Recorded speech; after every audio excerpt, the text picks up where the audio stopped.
Badalchuti no ganaw mani shakni busha haiki gabagi nahaleka amzani lukuro emle no gana mani kharisha kogrok tongmani baglai nahar mahai mangpli kasoi phaika nukjaka sangrong salo risomuk Bidhan Sabha amzayo sangrong sal fung damsi hai tamon jorabo yaksi botoni adong eba emle Badal Chaudhuri bijijani yagulo Monirampur Tesipur Ratanpur Gabor Chora khoboi sakbaithani kubuni amzayorogo berai naika te lukroni khasamani kogrok khnaoika Hastibu Jejunzal Asahi Tonka Pal Bakshaki Joba Kanyari Bagai Korang Bichani Bagai Koimung Naraka Asolobini Logiwo Tagi Manjaka Bilonia Bukhasteni Tangfang Tapos Dotto Bukhasteni Tangfang Mondoli Adong Asis Dotto Krishna Chaudhuri Dipok Uchai Shoitomul Uchai Khoboi Shiklani Kubuni Adong Ro আমাদের এখানে আসে শুরু করে এখানে দুই শহীদ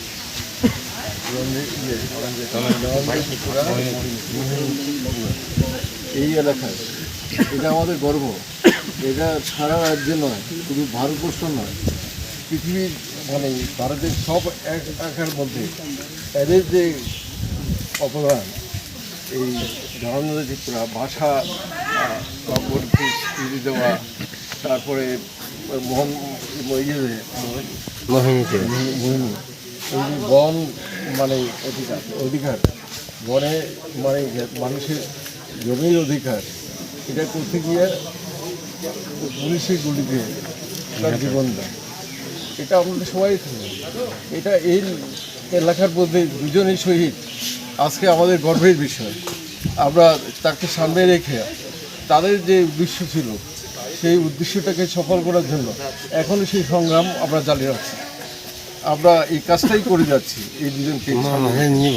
এটা শুধু আপনাদের মনিরাম বাড়ি বা ওই তাদের আমাদের সবাই এই দুজন আমাদের মনকে অনেক উদ্ভিদ তুলে নিয়ে গেছে, বহু মানুষকে আমাদের পক্ষে টেনে এনেছে। যে কংগ্রেস তখন ছিল, তার বিরুদ্ধে লড়াই, এবং পরবর্তী সময়ে এখন বিজেপি, তারাও এই একই পথে তারা চলছে। বিশেষ করে উপজাতি অংশের মানুষের প্রতি তাদের অবহেলা, তাদের সমস্যাগুলি দেখা, তার উন্নতির জন্য কাজ করা, একটা কর্মসূচি নেই এই 4 বছরের মধ্যে, তাদের কোনো কাজ নেই।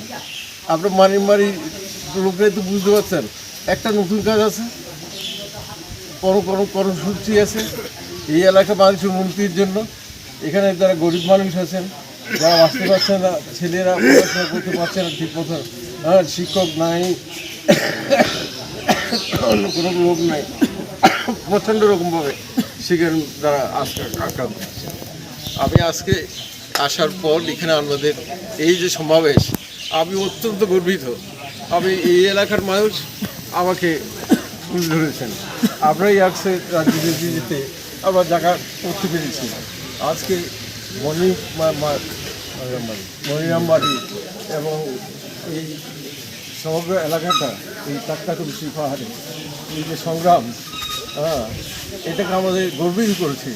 সারা রাজ্যের মানুষ প্রত্যেক দিনই তাদের এই দিনগুলিকে তারা নিয়ে কর্মসূচি করে, তারা পালন করে। আজকে এখানে এসে পড়লাম, এদের জীবন দান এটা দিতে হয়নি। আজকে মানুষের সামনে মানুষের হিসেবে এটা চিহ্নিত হয়েছে। আমি কয়েকটা কথা বলেই আমার বক্তব্য শেষ করছি। আমরা আশা করি এই হিন্দুত্ববাদী এই বিজেপি হিন্দু রাষ্ট্র তৈরি করা বা করা, এটা হতে পারে না। ভারতবর্ষে এটা চলে না। এখানে হিন্দু, মুসলিম, খ্রিস্টান সব মিলেই স্বাধীনতার জন্য সংগ্রাম। কংগ্রেস তারা সেই করতে পারেনি। এখন বিজেপি তো সরাসরি মুসলিমকে প্রধান শত্রু হিসেবে, ট্রাইবেলের জন্য, উপজাতির জন্য কত ইস্যু, যে এখানে আমরা এনডিসি এলাকার আরও বেশি অধিকার দেওয়ার জন্য সব পার্টি মিলে কেন্দ্রীয় সরকারের কাছে, কেন্দ্রীয় সরকার প্রতিনিধিরাও ছিলেন, তাদের সামনে রেখে সেখানে কর্মসূচি রূপায়িত করছে। আমি প্রায় গত 2 বছর আপনাদের এলাকায় আসতে কথা বলতে পারিনি, অথচ আমরা আমাকে নির্বাচিত করে বিধানসভা করেছি। তো আমাদের কি দুঃখ কষ্ট আছে এটা বলারও সুযোগ সেটা নেই। বিধানসভা 1-2 দিন বা 3 দিন, এত দপ্তর এত কিছু তার বলারও তো সুযোগ নেই। সময় নিয়ে নেয়, আমরা যারা বিরোধীরা আছি আমাদের কথা বলার সুযোগ অনেক কমে গেছে এবং এগুলি আমরা সেখানে তুলতে পারিনি বা যতটুকু পারে আমরা চেষ্টা করছি, এটার বিরুদ্ধে লড়াই করছি। কেন বিধানসভার বাড়ি সময় বাড়বে না, যাতে আমরা যারা নির্বাচিত হইলাম মানুষের কথা বলার জন্য, তুমি আমাদের সময় দিতেছি। এর থেকে দুর্ভাগ্যজনক আর কি ঘটনা হতে পারে? এটা কিন্তু দেখতে হবে আমাদের, যে আমাদের বিরোধীরা যারা আছে আমাদের কথা বলারও সুযোগ নেই, এটাও কারিয়ে নেবে। আমাদের সমস্ত সুযোগ যেরকম আছে এগুলি যখন কারিয়ে নিতেছে, আমরা যারা নির্বাচিত করে পাঠালেন তাদেরও অধিকার বিধানসভা কথা বলার জন্য যে সময় দরকার সেই সময় তারা দিতেছে। এখানে কোনো কথা যাতে বলা না যায়, গরিব মানুষ, উপজাতি অংশের মানুষ বা গরিব মানুষ, শ্রমিক, কৃষক, চা শ্রমিক বা অন্যান্য এই ধরনের যারা মানুষ কোনোরকমই বাসে আছে এই কাজ করে, তাদেরও আজকে আর কোনো সুবিধা নেই। সব জায়গায় আক্রান্ত, সব ভাগ বাড়ি আক্রান্ত, এই চিন্তাই করা যায় না। এরকম গভর্নমেন্ট আর ত্রিপুরায় কখনো আছে। শশীলাল সিং প্রথম মুখ্যমন্ত্রী, তারপর যতগুলি মন্ত্রিসভা হয়েছে কোনো মন্ত্রিসভায় এরকম অবস্থা কোনো সময় নেই, কোনো সময় নেই।